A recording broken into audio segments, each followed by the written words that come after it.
احمد بن حنبل کی بات ہو رہی تھی. امام احمد بن حنبل جو ہے یہ وہ ہستی ہے کہ یہ ایک دفعہ صحرا میں تھے, ایک دفعہ صحرا میں گزر رہے تھے, وہاں آپ نے پڑاؤ کیا, رکے تو وہاں ایک بڑا نامی گرامی ڈاکو تھا, بڑا مشہور تھا. وہ دن کو بھی لوگوں کو لوٹتا, راتوں کو بھی لوٹتا, چوریاں کرتا, ڈکیٹیاں کرتا, اور وہ نماز کی بڑی پابندی کرے, نماز نہ گھسن دے. تو امام احمد بن حنبل نے کہا کہ یار تو کمال ہے, چوریاں ملک لٹ بھی ہونا ہے اور نال نمازاں بھی پڑھی ہونا ہے, یا چوریاں کرتے یا نماز پڑھے, کام کر تو دوے کام جنہوں شروع رکھے. اس نے کہا کہ مجھے پتا ہے میرے ان گناہوں کی وجہ سے میرے سارے خیر کے دروازے بند ہو گئے ہیں, میں کسی خیر والے کام والے پاس جانتا ہی نہیں, میری توفیق اللہ نے چھین لی ہے, میں اتنے جا ہی نہیں سکتا. ایک دروازہ ہے نماز کھلا ہے اور میرا دل کرتا میں کھل ہی رہے بند نہ ہوئے. سارے خیر والے دروازے بند ہو گئے کہ نماز والا دروازہ کھلا رہے.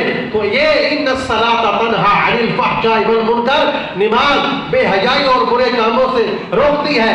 اسی پھر یہ بھی شکوہ کرتے جی نماز نہیں پڑھتا, گناہ نہیں کرتا. نماز گناہ کرنے کے باوجود بھی جاری رکھو, ایک وقت آئے گا نماز کو ہر برے اعمال کو دور کر دے گی. تو برادران اسلام کچھ دن گزرے, امام احمد بن حنبل مدینہ شریف میں ہے, وہ مکہ شریف پہنچے تو وہاں دیکھا کہ وہی چور ڈاکو جو بندہ تھا وہ کعبہ کا طواف کر رہا ہے, وہ کعبہ کا طواف کر رہا ہے.